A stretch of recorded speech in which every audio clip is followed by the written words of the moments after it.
आज तक न्यूज़ के मुअज़्ज़ज़ नाज़रीन अस्सलाम वालेकुम। मुअज़्ज़ज़ नाज़रीन ग्रामी से पहले आप इस कहानी की 34 एक साथ सुन चुके हैं।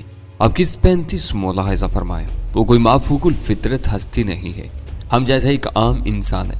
कहीं ना कहीं उससे लग़्ज़िश ज़रूर होगी और हमें उसी से फ़ायदा उठाना होगा। मैं समझ रही हूँ।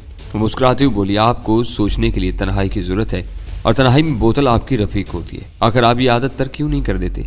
ये तवक्को क्यों करती हो कि मौत बेच कर भी मैं पुरसकून रह सकूंगा? शायद यही मेरी हल्की फुल्की सी सजा है कि ज़हनी आसूदगी को तरसा हुआ हूँ। पीता हूँ तो कुछ देर के लिए सारी उलझने भूल जाता हूँ, लेकिन वो वक्त भी जल्द ही आएगा कि मुझे ऐसे किसी सहारे की जरूरत नहीं रहेगी। थोड़ी देर बाद मैं वहां से रुखसत हो गया। रास्ते में मेरा इरादा जहांगीर से मिलने का था, लेकिन सुल्तान शाह की वजह से मैंने वो इरादा मुलतवी कर दिया। वो खासा जख्मी था और मुझे अंदेशा था कि कहीं वो घर पर अकेला पड़े पड़े उकता न गया हो। उसकी खबरगिरी के बाद मैं भी जहांगीर से रजू कर सकता था, क्योंकि उन दिनों वो बीवी के खौफ से आज़ाद बेफिक्री के दिन गुजार रहा था। जहांगीर के दिल में परवान चढ़ने वाले बाग़ियाना ख्यालात से मैं अच्छी तरह वाकिफ था। मेरे उकसाने पर कई बार वो उस तंजीम से अपनी नफरत का इजहार कर चुका था, लेकिन हर बार मैंने एक हद तक पहुंचने के बाद मौजू को टाल दिया था। मेरा ख्याल था कि अब उसे एतमाद में लेने का वक्त आ गया था। एक तरफ कासिम तंजीम से बागी हो गया था और मकामी मंडी में A2 के माली मफादात को जिक पहुंचाकर मेरे जरिए दौलत बटोरनी चाहता था। दूसरी तरफ जहांगीर भी तंजीम के गंदे कामों से दस्त बरदार होकर इज्जत के साथ गुमनामी की जिंदगी गुजारने का आरज़ूमंद था। मैं अपनी खुफिया सरगर्मियों के जरिए A2 के जहन में नादीदा दुश्मनों का हवा खड़ा कर चुका था। लिहाजा जरूरत इस अमर की थी कि मैं कासिम और जहांगीर को अपने साथ मिलाकर महाज को महफूज करने की कोशिश करता। मजे की बात यह होती कि मेरे मफादात के लिए काम करते हुए कासिम उस खुश फहमी में मुतला रहता कि सारा गोरख धंधा उसी के इशारे पर चलाया गया है। लेकिन ये सारे मफरूजात उसी वक्त दुरुस्त साबित होते जब कासिम वाकई निचले दर्जे का आदमी होता, जबकि उसके बारे में मेरे जहन में हौलनाक खदशात जन्म ले चुके थे। बाज़ आम वाक़ियात की कड़ियाँ यकजा करने से उसकी शख्सियत पर तंजीम के मुक़्तदर आला का गुमान होता था। अपने मंसूबे के मुताबिक किसी भी पेशरफ्त से पहले मैं उस बात का यकीन करना चाहता था कि कासिम मेरे साथ कोई गहरी चाल नहीं चल रहा था। एक बार उसकी सही हैसियत का तयन होने के बाद मामलात आगे बढ़ाए जा सकते थे। यकीन दहानी और बाज पुरस का ये मरहला भी मैं जहांगीर की मौजूदगी में अंजाम देना चाहता था, ताकि आइंदा के लिए मेरे और उसके दरमियान बाएतमाद बुनियादें इस्तवार हो सकें। ये इसलिए भी ज़रूरी था कि हम दोनों की मंजिल कासिम से कतई मुख्तलिफ थी। अगर वो वाकई A2 नहीं बल्कि उसका कारिंदा था, तो बज़ाहिर उसकी खोपड़ी पर जन के साथ हवसे ज़र सवार थी। वो भारी रकम कमाकर A2 के हवाले करने के बजाय मेरे साथ मिलकर खुद हजम करना चाहता था, जबकि हम दोनों इस घनौने काम से ही तायब होना चाहते थे। उसी अधेड़ बुन में खोया हुआ मैं घर पहुंचा तो सुल्तान ने अपने उजड़े हुए भरम आलूद चेहरे पर मुस्कुराहट बजाकर मेरा इस्तकबाल किया। वक्त गुजरने के साथ उसके पपोटों की नीलाहट गहरी हो गई थी। भरम आलूद आंखों में खासी झुर्री पैदा हो गई थी, मगर सोजे हुए होंठों ने मुस्कुराहट के साथ डरावना अंदाज इख्तियार कर लिया था। तुम्हारे लिए 2 बार फोन आ चुका है, उसने सराहने रखे हुए फोन की तरफ इशारा करते हुए कहा। कौन था? मैंने उसका नाकदाना जायजा लेते हुए सवाल किया। जहांगीर बहुत बुखलाया हुआ था। तुम्हारे लिए पैगाम छोड़ने के बावजूद पिछले 20-25 मिनट में 2 बार फोन कर चुका है। मालूम होता है कि उसे तुम्हारी मदद की जरूरत है। तुम्हारा क्या हाल है? मैंने मैसेरी पर उसके करीब बैठते हुए सवाल किया। ठीक हूँ, वो खुश कलेजम बोला। जिस हाल में हूँ ठीक हूँ, लेकिन अब तुम मेरी मिजाज पुरसी ना करना, गाली सी महसूस होती है। क्यों? मैंने हैर से पूछा। बस ऐसा मालूम होता है जैसे मिजाज पुरसी के बहाने तुम मुझे छेड़ रहे हो। इस मुकाबले का ख्याल आते ही मेरी खोपड़ी चटकने लगती है। वो लाख ताकतवर सही, लेकिन मुझे न जाने क्या हो गया था जो उसके हाथों पिटता ही चला गया। जब तक मैं भी अपने हाथों से उसका हुलिया ना बिगाड़ लूंगा, चैन नहीं आएगा मुझे। अगर वो तुमसे सुलह करना चाहे, मैंने सवाल किया। उसे मुंह बिगाड़ कर सुलह की शान में कुछ नाजेबा कलमात कहे, फिर बोला, जब तक उस पर जवाबी वार न कर लूँ सुलह का सवाल ही पैदा नहीं होता। हमारे कबीले में दुश्मन के हाथों पिटने के बाद सुलह का मतलब बुज़दिली और नामर्दी होता है। ये तो हथियार डालने से भी ज्यादा शर्मनाक है। लेकिन अब तुम कबीले में नहीं, मेरे साथ रह रहे हो। मैंने उसे समझाना चाहा। रह भी रहा हूँ, तुम्हारा नमक भी खा रहा हूँ, लेकिन रगों में वही कबायली खून जोर मार रहा है जो शह रग कटने से पहले हार माननी नहीं जानता। यह अब मेरा और उसका ज़ाती मामला है। अगर बदले हुए हालात के तहत हमें उससे मिल बैठना पड़ जाए तो? मैंने उसके चेहरे पर नजरें जमा कर सवाल किया। तुम्हारी किसी मसलिहत का तकाजा हुआ तो फिलहाल मैं भी उससे मिल बैठूंगा, लेकिन मेरे दिल में इंतकाम की आग भड़कती रहेगी। तुम्हारा काम निकलते ही मैं उस पर टूट पड़ूंगा। इंतकाम के लिए तो हम लोग सारी सारी उम्र इंतजार करते हैं, लेकिन उसे भूलना हमारे मिजाज के खिलाफ है। उसे छोड़ो, तुम क्या बहस ले बैठे? अभी तो मैं बाहर निकलने से भी माजूर हूँ। वक्त आएगा तो देखा जाएगा। क्या करना है? तुम्हें अपने दोस्त की खबर लेनी चाहिए। मैं चौंकर फोन की तरफ मुतवज्जा हो गया। दूसरी तरफ से पहली घंटी पर रिसीवर उठा लिया गया था। जहांगीर की आवाज़ से वाकई तशवीश नुमाया थी। क्या हो रहा है? मैं भी अभी घर पहुंचा हूँ। ओह, कहाँ मर गए थे तुम? मेरी आवाज़ पहचानते ही वो फट पड़ा। मैं बहुत परेशान हूँ, फौरन मेरे पास पहुंचो। लेकिन हुआ क्या है? मैंने कुछ जानने की नीयत से पूछना चाहा, लेकिन उसने मेरी बात दरमियान ही से काट दी। फोन पर बात नहीं हो सकती, बस बिला ताखीर चले आओ, मैं इंतजार कर रहा हूँ। फिर उसने मेरा जवाब सुनने की जहमत की है बगैर सिलसिला मुनक़ते कर दिया। मैंने भी एक गहरा सांस लेकर रिसीवर क्रैडल पर डाल दिया। वो वाकई परेशान है, मैं उसकी तरफ चाह रहा हूँ, मैंने सुल्तान शाह से कहा और फौरन ही वापस चल दिया। उस बार मैं पिस्तौल और कुछ फाजिल राउंड्स साथ लेना नहीं भूला था। मैंने जगीर के मकान के फाटक पर रुक कर हारन बजाया तो कई मिनट के इंतजार के बाद आहिनी फाटक खोला गया। हेडलैम्प की रोशनी में सामने चौकीदार के बजाय जंगीर खुद ही नजर आ रहा था। उसका दाहिना हाथ गाउन की जेब में पड़ा हुआ था। मेरे लिए अंदाजा लगाना दुश्वार नहीं था कि जंगीर की उस जेब में रिवाल्वर मौजूद था। मैं तेजी से कार को पोर्च में बढ़ाता ले गया। मुझे यह देखकर हैरत हुई कि चौकीदार के साथ ही मकान में कुत्तों का दूर तक कोई पता नहीं था। मैग्नीशियन ऑफ करके चौकन्ने अंदाज में नीचे उतरा तो जंगीर फाटक बंद करके तेज कदमों से वापस आता नजर आया। करीब आकर वो रुके बगैर मेरा हाथ थाम कर मुझे अपने साथ अंदर लेता चला गया, जैसे बाहर की खुली फिजा में उसे किसी से अपनी जान का खतरा लाक हो। क्या क़यामत है? ये सब भाग दौड़ कैसी है?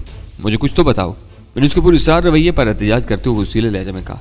ये देख रहे हो? उसने एहजान अमेज लहजे में फर्शी कालीन पर बिखरे हुए शीशे के टुकड़ों और पत्थरों की तरफ इशारा करते हुए कहा। मैं उनसे चाफ करके पूरे मकान में अंधेरा कर दिया गया था। फिर अचानक ही मकान के शीशों पर पथराव शुरू हो गया। अंधेरे में बाढ़ के करीब मुझे 3 हिवले नजर आए थे जो पूरे जोशो खरोश से पथराव कर रहे थे। मेरा ख्याल है कि मैंने उनमें से एक को जख्मी भी कर दिया था। मेरी तरफ से बेआवाज फायरिंग का आगाज होती वो मैदान छोड़कर भाग निकले। अंधेरे में बाहर निकलने से पहले मैंने तुम्हें फोन किया तो तुम गायब थे। मजबूरन मैंने बाहर निकलने का फैसला किया तो गैराज में लगा हुआ मेन स्विच ऑफ था। मेरी समझ में नहीं आता कि वो कौन लोग थे और क्या चाहते थे। कुत्ते क्या कर रहे थे तुम्हारे? कुत्ते अकबी हिस्से में बेहोश पड़े थे। करीब ही लान पर उबले हुए गोश्त के कुछ पार्चे पड़े हुए थे। शायद उन पार्चों में कोई ख्वाब आवर तवा शामिल थी। बाहर से टुकड़े अंदर उछाल कर पहले कुत्तों को खामोश किया गया, फिर रोशनी गुल कर दी गई। पहले चौकीदार बिजली की खराबी का सुराग लगाने गैराज की तरफ गया तो कई आदमियों ने उसे बेखबरी में दबोच कर बांध दिया। दूसरी तरफ से कुत्तों का रखवाला गैराज में पहुंचा तो उसका भी वही हशर हुआ। उन दोनों के दहानों में बेरहमी से कपड़ा ठोंस दिया गया था। उन्हें मैंने ही उस अजाब से निजात दिलाई थी। वो दोनों क्वार्टर के अंदर पड़े अब खौफ से घिघिया रहे हैं। उन्होंने किसी को देखा तो होगा? मैंने उलझन अवेज लहजे में सवाल किया। अंधेरे में खाक नजर आता। उन्हें तो ये भी होश नहीं कि हमलावर कितने थे और दोनों ही दर्जनों की कहानी सुना रहे हैं। तुम्हें कैसे पता चला कि तुमने उनमें से एक को जख्मी कर दिया था? फायर के बाद हल्की सी बेख्तियार चीख सुनाई दी थी। उधर लान पर खून का धब्बा भी मौजूद है। उनका दादम शीशों को टूटने से खासा शोर हुआ होगा। आसपास से किसी ने दखल अंदाज होने की कोशिश नहीं की। मैंने वसी और इस 24 फ्रेमों पर नगर निगाह डालते हुए सवाल किया। वह तलख अंदाज में हंस पड़ा। ये लालू खेत नहीं है मेरे दोस्त, जहाँ कमरों की दीवार से दीवार मिली होती है। एक घर में गड़बड़ हो तो पूरा मोहल्ला जमा हो जाता है। यहाँ कोई दूसरे के फड्डे में टांग नहीं अड़ाता। अव्वल तो किसी ने शोर सुना ही नहीं होगा, और सुन भी लिया होगा तो उसे मेरे घर की गड़बड़ से ज्यादा अपनी हिफाजत की फिक्र लाहक होगी। उसी वक्त मेरी निगाह दीवार की जड़ में पड़े हुए एक पत्थर पर पड़ी और मैंने लपक कर उसे उठा लिया। उस चट्टानी पत्थर के साथ नायलून की मजबूत टोरी के जरिए एक कागज बंधा हुआ था। वह अजीब पत्थर देखकर जहांगीर भी इस्तरारी तौर पर मेरे करीब आ गया। भूरे रंग के मजबूत पैकिंग पेपर में सुर्ख मार्कर से मोटे उर्दू हरूफ में एक मुख्तसर सा धमकी आमेज पैगाम तरी था। पत्थरों की तरह दस्ती बम भी बरसाए जा सकते हैं। वो तहरीर देखकर मेरे ज़हन से एक बड़ा बोझ हट गया, वरना मैं शुरू से मुसलसल यही सोच रहा था कि इतनी जिद्दोजहद के बाद उन गुमनाम हमलावरों ने सिर्फ पथराव पर क्यों इक्तिफा किया। उस रुका से साफ जाहिर था कि हमलावरों का मकसद सिर्फ जहांगीर को खौफजदा करना था। उस धमाचुकड़ी के जरिए वो उसे बेबसी और अदम तहफ़्फ़ुज़ का एहसास दिलाना चाहते थे, जिसमें वो पूरी तरह कामयाब रहे थे। लेकिन उस धमकी का मकसद क्या था? कुछ जहांगीर के पास इस सवाल का कोई जवाब नहीं था। बाजार में तो किसी से मुखासमत मोल नहीं ले बैठे हो, मैंने पुरतफक्र लहजे में कहा। सवाल ही पैदा नहीं होता। पर बड़बड़ाया। मुखासमत तो उसी वक्त होती है जब कोई हरीफ सामने हो।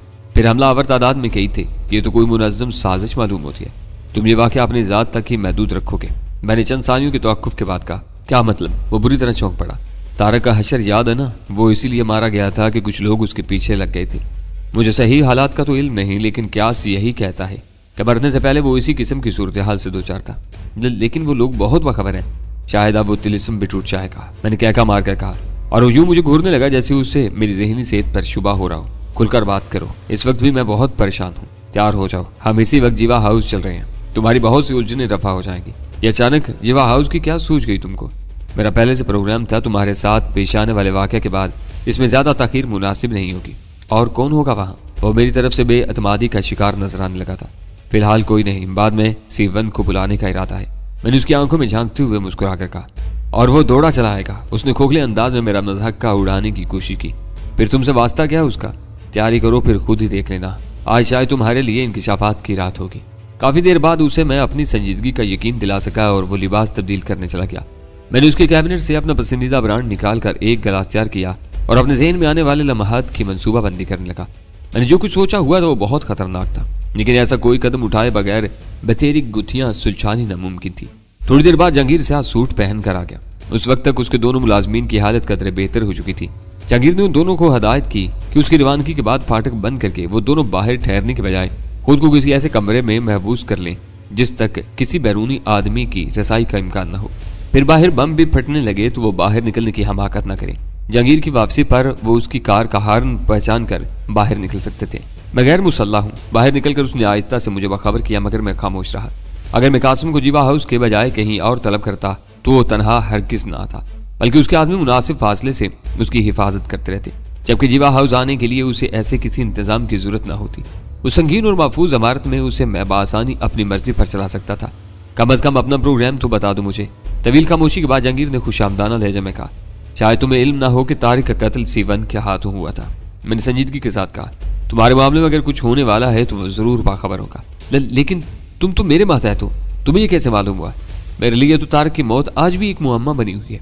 फिर चौंका हुआ, कहीं तुम ये तो जताना नहीं चाह रहे कि तुम अपने तौर पर तंजीम के खिलाफ काम शुरू कर चुके हो? बहुत देर में समझे, मैं तंजिया लहजा में बोला। बस एक बात का ख्याल रखना कि जीवा हाउस में तुम्हें हर हाल में मेरा साथ देना है। इसके खिलाफ हुआ तो तुम्हें पछताने का मौका भी नहीं मिल सकेगा। तो क्या तुम बराह रास्त C1 से बिड़ जाने का फैसला कर चुके हो? उसने हैरत से सवाल किया। इसका इन्हिसार तो खुद उसके रवैये पर होगा। मेरे उस जवाब के साथ ही कार में खामोशी छा गई।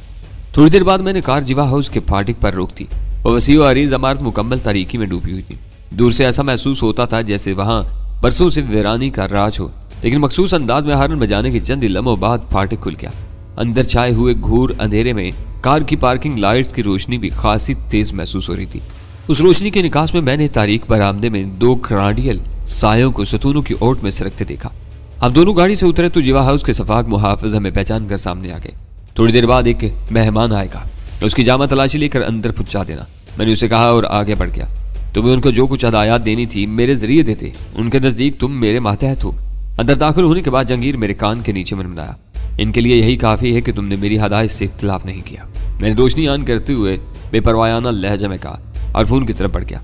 मैंने कासिम का नंबर डायल किया तो जहांगीर करीब खड़ा मेरी एक एक हरकत को बगौर देख रहा था।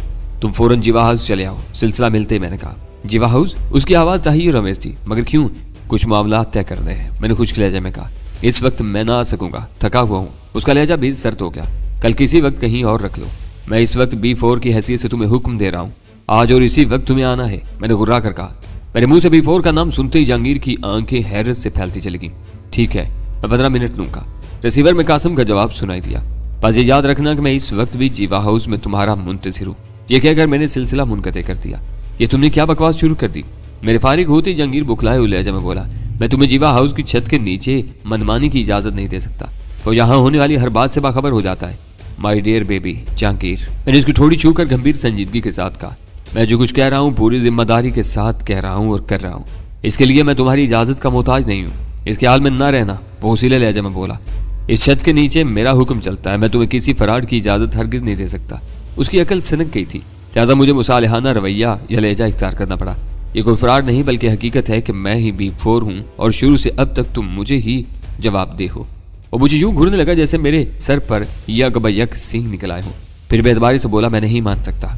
उसकी तो आवाज़ से ओसान खता होने लगते हैं। तुम यकीनन किसी लंबे चक्कर में मालूम होते हो। चक्कर हमेशा गोल होता है। मैंने आवाज़ बदल कर B4 के खुश्क लहजे में कहा, अगर तुम अब भी ना माने तो मुझे थोड़ी सी तुम्हारी गोशमाली करनी पड़ेगी। मेरी बदली हुई आवाज़ सुनकर उसके कदम लड़खड़ा गए। अगर वो फौरन करीबी कुर्सी में ना धंस गया होता तो यकीनन फर्श पर गिर गया होता। तो तुम ये राज इतने दिन तक मुझसे छुपाए रखा? उन्होंने कहा था। मैं शिकायती लहजे में बोला, मजबूरी, मैंने आहिस्तगी के साथ कहा। अगर अब भी तुमने खुलकर मुझे एतमाद में न लिया होता तो मैं बदस्तूर B4 ही बना रहता। तंजीम में हर मरले पर राजदारी सबसे ज्यादा अहम समझी जाती है और इसी राजदारी की खातिर तुमने ठंडे माथे के साथ तारिक के कत्ल का फैसला सादर कर दिया। तुम्हारे हाथ अपने एक जिगरी दोस्त के खून से लथड़े हुए हैं। जज्बाती होने की जरूरत नहीं, मैंने हाथ उठाकर कहा। इस किस्म के फैसले आला तरीन सतह पर किए जाते हैं। मुझे ऐसे किसी फैसले की भनक भी मिल जाती तो रातों रात तारिक को समंदर पार करके किसी मुल्क की तरफ फरार करवा देता। बड़ा जहर घोला है तुमने मेरी जिंदगी में, वो तके हुए लहजे में बोला। तुम जानते थे कि सलमा हमेशा मेरी तरफ से शाकी रहती है, फिर भी तुम वक्त बे वक्त मुझे तंग करते रहते थे। वो मुझे इस आवाज़ का गुलाम समझती है। माजी को भूल जाओ, वो एक आर्जी दौर था जो हम सब के लिए अजाब बन गया था।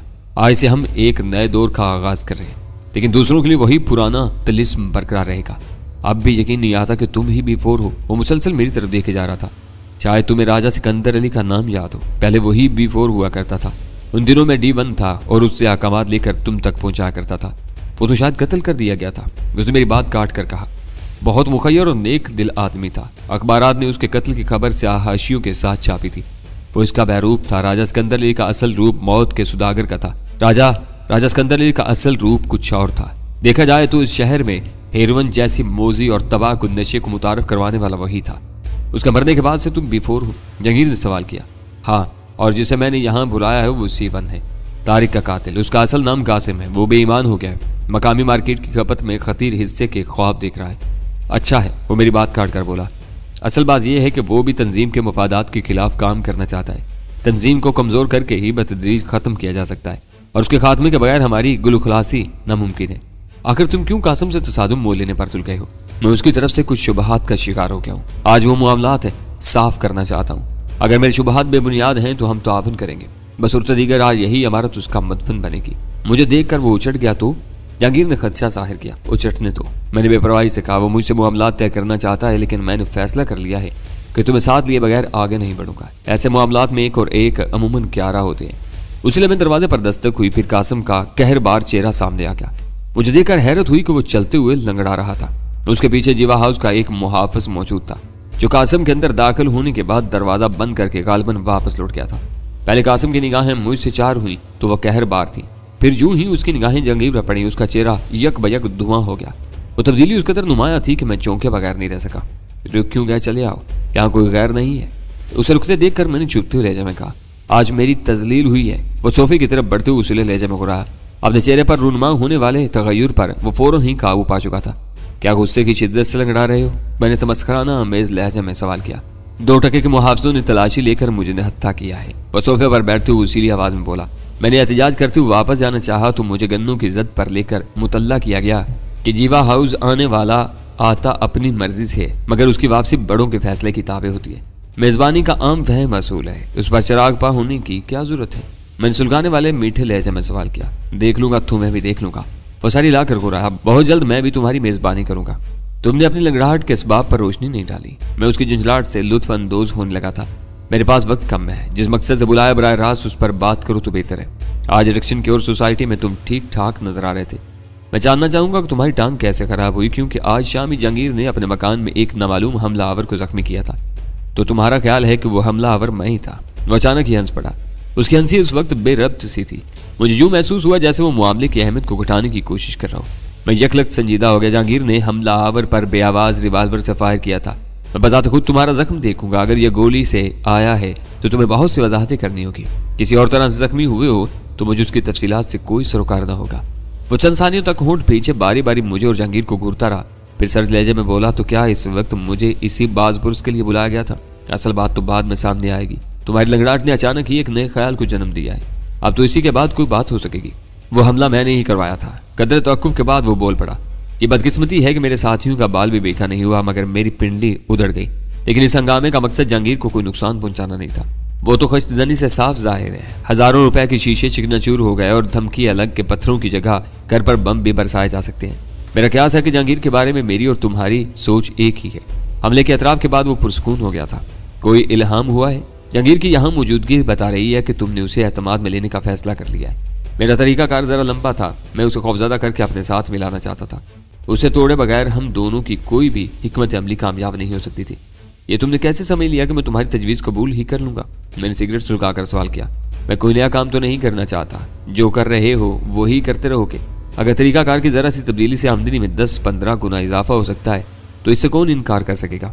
लेकिन मैं अभी तक तुम्हारी हैसियत से मुतमिन नहीं हूँ। हैसियत तो तुम्हारी है। एक फ़ोन किया तो मैं दौड़ा चलाया या मुहाफ़िज़ों से इज्जत उतरवा ली। मैं तो बिल्कुल बेहैसियत आदमी हूँ।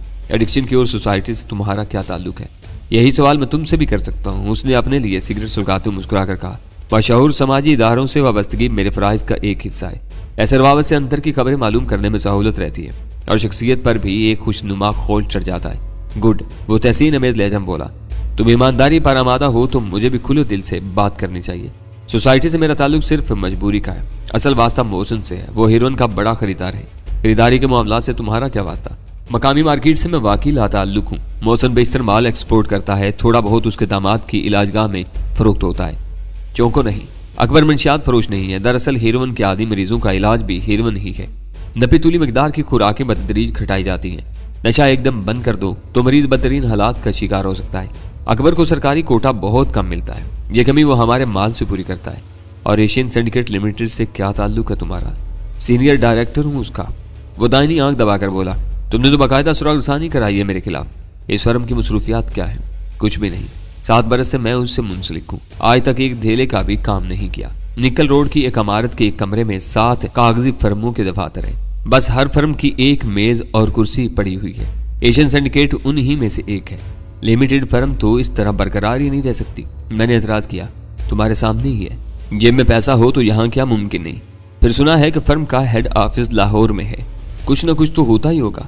कराची में तो बराए नाम दफ्तर है। उसके डायरेक्टर कैसे बने थे? एक रोज राजा सिकंदर अली ने इतला दी थी, बैठे बिठाए ये मनसब मिल गया। कुछ रोज बाद फर्म के MD की तरफ से एक अदद बाज़ाब्ता खत भी मिला था। तनख्वाह बाकायदगी से मिलती है, उसके एवज कभी कभार बाज दस्तावेजात पर दस्तखत करने पड़ते हैं। इससे आगे मुझे कुछ इल्म नहीं। कम अज कम इस वक्त वो जो कुछ कह रहा था दुरुस्त ही कह रहा था, क्योंकि उसके जवाबात बेतकान और नफे तुले थे। उनमें कहीं भी कोई झोल नहीं था। उसने मेरे हर एतराज को अपने माकूल जवाबात से दूर कर दिया था। लेकिन अभी अभी 2 निकात तिश्ना थे। अव्वल ये कि A2 ने रक्षी के मामले में उसकी बागियाना रविश से बाखबर होने के बावजूद उसे ढील क्यों दे रखी थी, और नंबर 2 ये कि उसे एशियन सिंडिकेट लिमिटेड ताल्लुक के इजहार की खुली छूट क्यों मिली हुई थी। उनमें से दूसरे सवाल का बिलवास्ता जवाब तो मिल ही गया था। वो 7 बरस से उस फर्म से मुंसलिक था। उसका मतलब था कि जिन दिनों एशियन सिंडिकेट लिमिटेड एक बेहैसियत फर्म थी, उन दिनों कासिम को उससे वाबस्ता किया गया था। फिर फर्म तरक्की करती रही, लेकिन कराची में कासिम का नाम बदस्तूर उसके साथ चलता रहा। जहां तक दूसरे सवाल का ताल्लुक था, वो खासा टेढ़ा था। मैंने कासिम को बताया था कि रक्षी के मामले में मैंने उसे A2 के सामने पूरी तरह बेनकाब नहीं किया था। उस एतबार से मैं उससे वो सवाल दरियाफ्त ही नहीं कर सकता था। मगर फिर मुझे अचानक एक चाल सूझ गई। रक्षी का जो भी किरदार था वो अपनी जगह था, लेकिन यह हकीकत थी कि कासिम उसकी चाहत में उस हद तक दीवाना था कि उसने रक्षी के खात्मे के लिए A2 के हुक्म से रूगर्दानी करते हुए खुद रक्षी को छुपाकर उसकी रुपोशी का हव्वा खड़ा कर लिया था। अब अगर वो खुद ही A2 था तो उसे रक्षी की रुपोशी के बारे में फिक्रमंद होने की जरूरत नहीं थी, और अगर वो वाकई A2 का कोई मातहत था तो उसे रुपोशी का राज बहुत अजीज होना चाहिए था। उसकी आजमाइश के लिए मैंने उस पर आखिरी हथियार भी आजमाने का फैसला कर ही लिया। और अब रक्षी की तरफ आओ। मैंने सकूत तोड़ते हुए कहा। क्या मतलब? मेरे अल्फाज पर वो बुरी तरह चौंका था। समझने की कोशिश करो तो मतलब साफ साहिर है। मैंने बेमानी लहजे में कहा। मैंने मानी खेज लहजे में कहा, तुम्हें जेवा हाउस बुलाकर गैर मुसल्ला कर दिया गया है। यहाँ मेरे साथ जहांगीर एक गवाह की हैसियत से मौजूद है। तुम खुलकर उसके सामने अपने बागियाना अज़ाइम का इजहार कर चुके हो, लिहाजा मैं तुम्हें बदनीति और बगावत के जुर्म में यहाँ कैद करके A2 को सारे मामलात से आगाह कर दूंगा, और तुम्हारे मुकद्दर का फैसला उसी की स्वाबदीद पर मुनहसर होगा। ये कमीनगी की इंतहा है। मैं तुम्हें फना कर दूंगा।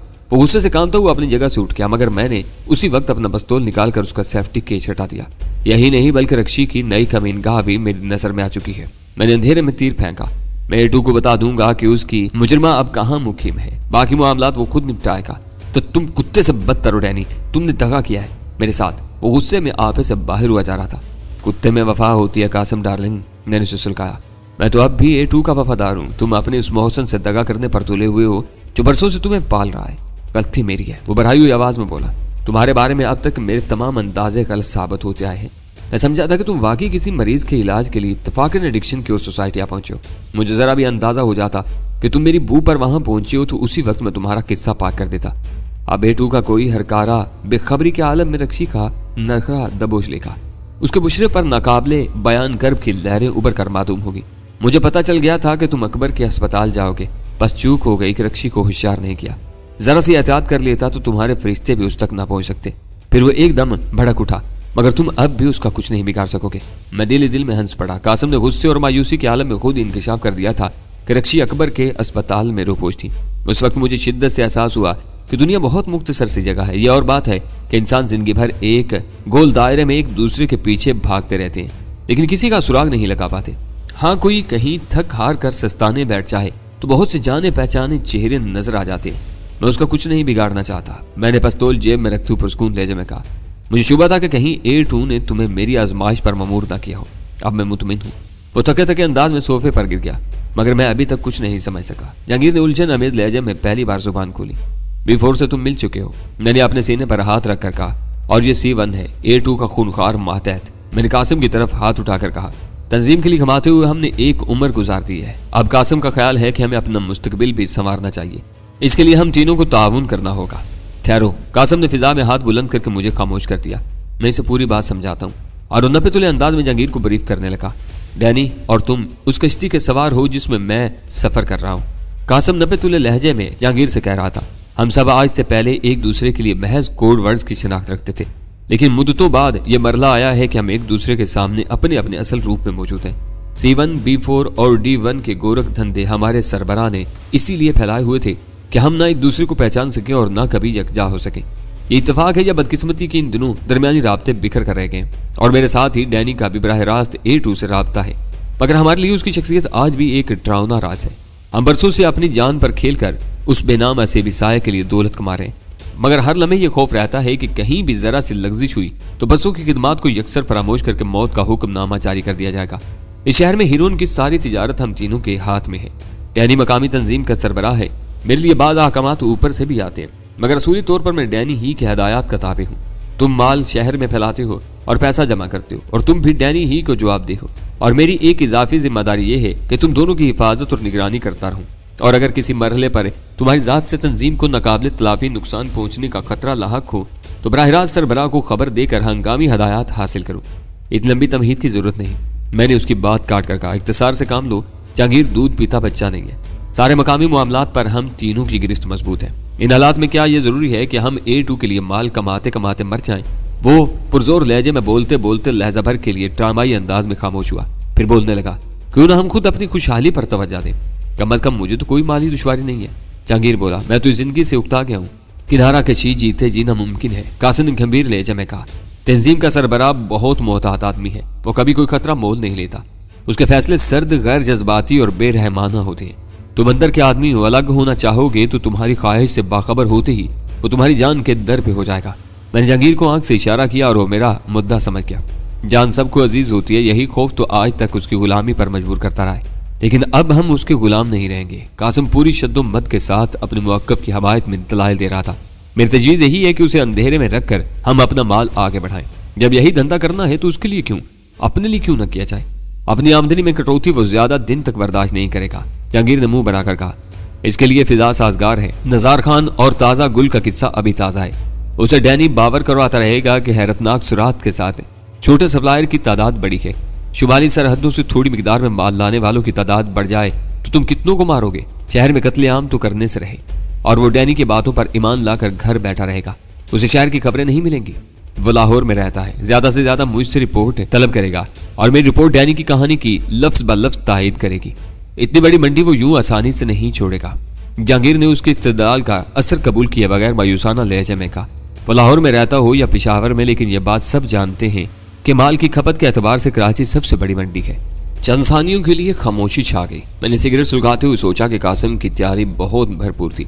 वो शायद काफी अरसे से इन खतूत पर सोचता रहा था और अपनी खुफिया साजिश के हर पहलू से अच्छी तरह वाकिफ था। A2 के बारे में यह बात यकीनी थी कि वो बेहैसियत मुजरिम नहीं था। उसे मुआशरे में बाइज्जत मकाम हासिल था और उसी हैसियत को बरकरार रखने के लिए उसने खुद सामने आने के बजाय एक मफरूजा नाम की आड़ ली हुई थी। उसके हर हुक्म और फैसले से जहानत और वसी नजरी छलकती थी, जिसे इख्तियार करना किसी मामूली जराइम पेशे शख्स के बस की बात नहीं थी। और अगर ये क़यासात दुरुस्त थे तो उस जैसे आदमी के लिए बराह रास्त ज़ेर ज़मीन दुनिया के सरकर्दा लोगों से राब्ता कायम करना दुश्वार ही नहीं बल्कि नामुमकिन था। और तुम माल कहाँ से फराम करोगे? जहांगीर ने सुकूत तोड़ते हुए सवाल किया। ये तुम मुझ पर छोड़ दो। वो पहली बार मुस्कुराया। इतनी गुफ्तगू के बाद उसकी खुद एतमादी बहाल हो चली थी। एक आदमी पर कुछ भी नहीं छोड़ा जा सकता। जहांगीर ने अकलमंदी का मुजाहरा करते हुए कहा, शुरू ही में उस गलती की बुनियाद रखती गई तो कल तुम भी हमारे लिए कोई हवा खड़ा कर सकते हो। वो मेरा अपना बंदोबस्त होगा तो उससे तुम्हें कोई गर्ज नहीं होनी चाहिए। अलबत्ता आमदनी में हम तीनों बराबर के हिस्सेदार होंगे, कासिम ने कहा। जहांगीर के सवाल का ताल्लुक आमदनी ही से है, मैंने उसे टोका। जहांगीर के सवाल का ताल्लुक आमदनी ही से है, मैंने उसे टोका। वो कैसे? उसे तहय्युर अमेज़ लहजे में मेरी तरफ घूम कर सवाल किया। माल कहाँ से और किस दाम आ रहा है, इसका इल्म हुए बगैर आमदनी का तयन कैसे हो सकेगा? मेरा सवाल शायद उसके लिए गैर मुतवक्के था। वो लहजा भर के लिए खामोशी से मेरी तरफ देखता रहा, फिर तासुफ अमेज़ लहजे में बोला, इसका तो यह मतलब हुआ कि तुम्हें मेरी नीयत पर शुबा है। अपनी बदनीति तो तुम खुद ही साबित कर चुके हो। मैंने खुद दिली के साथ कहा, A2 के लिए कमाते कमाते अब तुम खुद गर्जी पर उतर आए हो सकता है कि अब भी तुम खालिस आमदनी में तीसरे हिस्से के अलावा खरीदारी में अपना कमीशन वसूल करते रहो, इसलिए हर बात का इल्म होना जरूरी है। शुमाली इलाके से एक कबायली आया हुआ है, वो सरहदी दरों में वाकई हेरोइन तैयार करने की 3 फैक्ट्रियों से वाकिफ है। उसकी मार्फत सस्ते दामों खालिस माल मिल सकता है। वो खुद बेचने के बजाय तुम्हें क्यों देने लगा? जीवा हाउस के जेरे साया जहांगीर की अकल खूब काम कर रही थी। अगर कराची के पानी ने उसे बुजदिल न बना दिया होता तो न जाने वो यहाँ क्या कुछ कर गुजरता। अब तो वो खुद हीरोइन के नशे का आदी हो गया है। कासम ने कहा, कौन है वो? जहांगीर गैर इरादी तौर पर पूछ बैठा। दिलावर खान। कासम का जवाब सुनते ही मैं चौंक पड़ा। ये वही मुकर्रब खान और अकरब खान का मामू तो नहीं है? मैंने उससे सवाल किया तो इस बार वो चौंक पड़ा। हाँ वही, मगर तुम उसे कैसे जानो? मुझे मालूम है। मैं तंजिया अंदाज में मुस्कुराया। वो अपने भांजों के सफाकाना कत्ल की खबर पाकर इंतकाम लेने की नीयत से यहाँ पहुंचा था। बहुत बेखौफ और सफाक आदमी है। कमाल है कि इंतकामी फितरत का मालिक होने के बावजूद वो तुम्हारे वजूद में अपने भांजों के लहू की बू न महसूस कर सका। कासम के होंठों पर बेरहम दरिंदे जैसी मुस्कुराहट फैल गई। वो क्लाशिनकोफ लेकर कराची पहुंचा था। अपने भांजों के कातिल की तलाश की मुहिम उसने ऐसे दीवाना वार अंदाज में शुरू की कि मेरे आदमियों की निगाहों से ओझल न रह सका और मेरी हदायत पर उन्होंने दिलावर खान से दोस्ती गांठ ली। पहले वो नशे के नाम से कानून को हाथ लगाता था, अब हीरोइन का नशा पूरा करने की धुन में क्लाशिनकोफ तक बेच चुका है।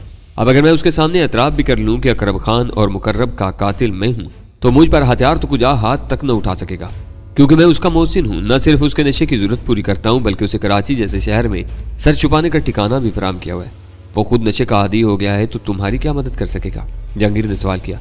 उसे साथ लेकर मैं खुद सरहद पार अफगान इलाके में जाऊंगा। वो तो दरमियान का आदमी है। माल बनाने वालों से तारुफ करवाने के बाद उसका काम खत्म हो जाएगा। दाम और दीगर शराइत मैं खुद तय करूंगा। पूरे मुल्क को हीरोइन इन ही इतराफ से सप्लाई होती है। हालात बताते हैं कि A2 उनका बहुत बड़ा गाहक है। अगर उसे वहां से तुम्हारी खरीदारी की भनक मिल गई तो क्या होगा? जहांगीर किसी भी खतरे को नजरअंदाज करने को तैयार नहीं था। नशे के सुदागर नाम नहीं पैसा पहचानते हैं। मैं कोई भी फर्जी नाम इख्तियार कर सकता हूँ। खुद दिलावर खान को आज तक मेरा असल नाम मालूम नहीं। मकामी बाजार से तुम्हारा कोई ताल्लुक नहीं होगा। उसे खुलूस दिल से कहा, यह तो पूरे मामले का अहम तरीन नुकता है। तुम मेरे साथ हेर फेर करोगे तो मैं माल के फराहमी रोक दूंगा। मैं तुम्हारे साथ कोई फरेब करूंगा तो तुम मेरे माल की फरोख्त का सिलसिला मौकूफ कर सकते हो। ऐसे तहफ़्फ़ुज़ के बगैर गाड़ी चलनी मुहाल है। तो फिर कब जा रहे हो तुम माल की खरीदारी के लिए? मैंने मौजू समेटते हुए सवाल किया। किसी भी वक्त, लेकिन तुम्हें एक यकीन दहानी करवाना होगी। उसने कहा। कैसी यकीन दहानी? मैंने हैरत से सवाल किया। अब तुम रक्षी को भूल जाओगे। वो एक मरीजा के रूप में अकबर के अस्पताल में रह रही है। उसे तुम्हारी ज़ात से कोई तकलीफ नहीं पहुंचनी चाहिए। तकलीफ यकीनन नहीं पहुंचेगी, लेकिन उसे भूल जाना फिलहाल मुश्किल होगा। मैं उसे सुलगाने की नीयत से कहा। वो मुझसे बहुत करीब रही है। उस रिश्ते से उससे मिलते रहने पर तुम्हें कोई एतराज़ नहीं होना चाहिए। कासम के चेहरे पर एक रंग सा आकर गुजर गया। वो बोला तो इसका लहजा जख्म खोरदा सा था। वो मेरी बीवी नहीं, महज एक अच्छी दोस्त है। हम एक दूसरे के रास्ते में कभी दीवार नहीं बने। अगर वो तुमसे मिलना चाहे तो मुझे कोई एतराज़ ना होगा। मेरे लिए यही काफ़ी होगा कि तुम A2 को उसके बारे में कोई इतला नहीं दोगे। ये मेरा वादा है। ये कहते हुए मैंने हाथ बढ़ा दिया जो नीम दिली के साथ थाम लिया गया था। ये तो कुछ भी ना हुआ। जहांगीर ने अपने घर की तरफ वापस लौटते हुए मायूसाना लहजे में कहा, बहुत कुछ हुआ है, बस अब तुम तमाशा देखते जाओ। A2 की बर्बादी का आगाज हो चुका है। बहुत जल्द वो खुद सामने आने पर मजबूर हो जाएगा या अचानक हम सब से राब्ता खत्म करके गोशा नशीन हो जाएगा। मगर यार वो है बड़ा ज़हीन, बड़े किताबी अंदाज में अपना गिरोह चला रहा है। हद ये है कि रकम की वसूलियाबी में उसने बैंक को मुलव्वस किया हुआ है, फिर भी पर्दा नशीन है। आखिर टेम्पर ट्रेड अकाउंट के हवाले से रकम वसूल करने वाला आगे किसको अदायगी करता होगा? वहां तो उसे सामने आना चाहिए। मैं हंस पड़ा। रकम किस खाते में जमा नहीं, रकम किसी खाते में जमा नहीं होती, अकाउंट के हवाले से दी जाती है। उसे भी हुंडी ही का एक तरीकाकार समझ लो। मुझे पूरा यकीन है कि वो रकम मुल्क में किसी को भी अदा न की जाती होगी, बल्कि किसी गैर मुल्की अकाउंट में मुंतकिल कर दी जाती होगी। मुझे शुबा है कि A2 कोई बिगड़ा हुआ कारोबारी है और उसने असल धंधे को छोड़कर माल बनाने का आसान तरीका इख्तियार किया हुआ है। हो सकता है कि आड़ के लिए उसने 2-4 कारोबारी गोरख धंधे भी फैला रखे हों। आखिरी फिक्रे अदा करते हुए मेरे जहन में एशियन सिंडिकेट लिमिटेड का नाम घूम रहा था। कारोबारी आदमी कितना भी बिगड़ जाए, कत्लो गारत गिरी के सफाकाना फैसले कभी सादर नहीं कर सकता। उसने बेतबारी से कहा, अशाए खुर्दनोश में सस्ते और मोहलक अज्जा की मिलावट, नाकाबिल इस्तेमाल और मतरूक दुआओं की फरोख्त और तशहीर भी इकदाम कत्ल से कम नहीं। एक बार में किसी को हलाक कर देना उससे कतई मुख्तलिफ है। वो मेरी बात काट कर बोला, मिलावट करने वाला किसी खास दुश्मन को निशाना नहीं बनाता। उसे तो ये भी मालूम नहीं होता कि उसका बेचा हुआ जहर कौन इस्तेमाल करेगा। इन सब का असर धीमे धीमे होता है और वजह कत्ल कभी सामने नहीं आती। लेकिन A2 तो गोलियां चलवाता है और शायद अपने दुश्मन के अंजाम से लुत्फ अंदोज भी होता हो। पैसा कमाने की हवस इंसान को अंधा कर देती है। मैंने पुरजोर लहजे में कहा, शायद तुम्हें यकीन ना आए, लेकिन मैं जानता हूँ A2 का ताल्लुक एक मोतबर कारोबारी इदारे से है जो बरामदात की आड़ में हीरोइन की स्मगलिंग करता है। इसके बावजूद तुम A2 तक नहीं पहुंच सके। वो हैरत से बोला, इदारा मौजूद है लेकिन सरबराह तक रसाई नामुमकिन है। ये कैसे हो सकता है? उसने बेतबारी से कहा, कारोबारी इदारा कायम है तो उसके रोजमर्रा के कामों की अंजामदही कौन करता होगा? मुलाजम ऐसे ही मौकों पर काम आते हैं जो काम लोग खुद न करना चाहें या न जानते हों, उन्हीं के लिए तनख्वाहदार रखे जाते हैं। मैंने मुस्कुराते हुए कहा, मुलाजिम तो इससे वाकिफ होंगे। मेरे इंकशाफात उसके लिए नाकाबिले यकीन साबित हो रहे थे। उसने एक शख्स को ब्लैकमेल करके अपना मुख्तारे आम मुकर्रर किया और वही सारे काम चलाता है। उसने आज तक उस शख्स की सूरत नहीं देखी जिसके लिए वो काम करता है। तुम कहते हो तो मान लेता हूँ, वरना यह बात करीने क्यास मालूम नहीं होती। शायद माफिया की तंजीम भी इस कदर पुरस्कार न होगी। आदमी को कहीं ना कहीं किसी न किसी के सामने तो आना ही पड़ता है। अब हम मिली बैठे हैं तो कुछ रोज में हर चीज तुम्हारे सामने आ जाएगी। मैंने बेपरवायाना लहजा में कहा, अब यही देख लो कि हम बरसों के साथी हैं, लेकिन तुम्हें भूल कर भी शुबा नहीं हुआ होगा कि शिनाख्ती कोड की आड़ में मैं ही तुम्हें सारी हदायत देता था। बाज़ औक़ात तो जिंदगी तलक कर देते थे तुम। वो बड़बड़ाया, तुम्हें सताने में मजा आता था। जब भी तुम्हारी बेगम भड़की हुई होती थी मैं दनिस्ता तुमसे रुजू कर बैठता था। उसके बाद तुम्हारी दुख भरी कहानी सुनने में बड़ा लुत्फ आता था। लानत हो तुम्हारे लुत्फ पर। वो खिजालत हमें इस लहजे में बोला, अगर उस वक्त मुझे तुम पर शुबा भी हो जाता तो तुम्हें गोली ही मार देता। तुम्हें अंदाजा नहीं कि तुम्हारी इन बोंगी हरकतों की बिना पर कई बार मेरे घर में बदतरीन तलखियों ने जन्म लिया था। एक बार तो सलमा मेके लौटने पर तुल गई थी। बीवी भी अजीब शय है, मैंने हसरत भरे लहजे में कहा। साथ रहे तो आदमी पीछा छुड़ाने के चक्कर में रहता है और जाने का नाम ले तो शौहर मजनू का बाप बन जाता है। अभी तुम्हारे मुंह से ये बातें अच्छी नहीं लगती। वो बुरा सा मुंह बनाकर बोला, शादी कर लो फिर बतेरी बातें खुद ब खुद समझ में आ जाएंगी। तो फिर रिश्ता तलाश करो ना कोई। मैंने उसे छेड़ने की नीयत से कहा, क्या तुम वाकई संजीदा हो? उसने मेरी तरफ देखते हुए सवाल किया।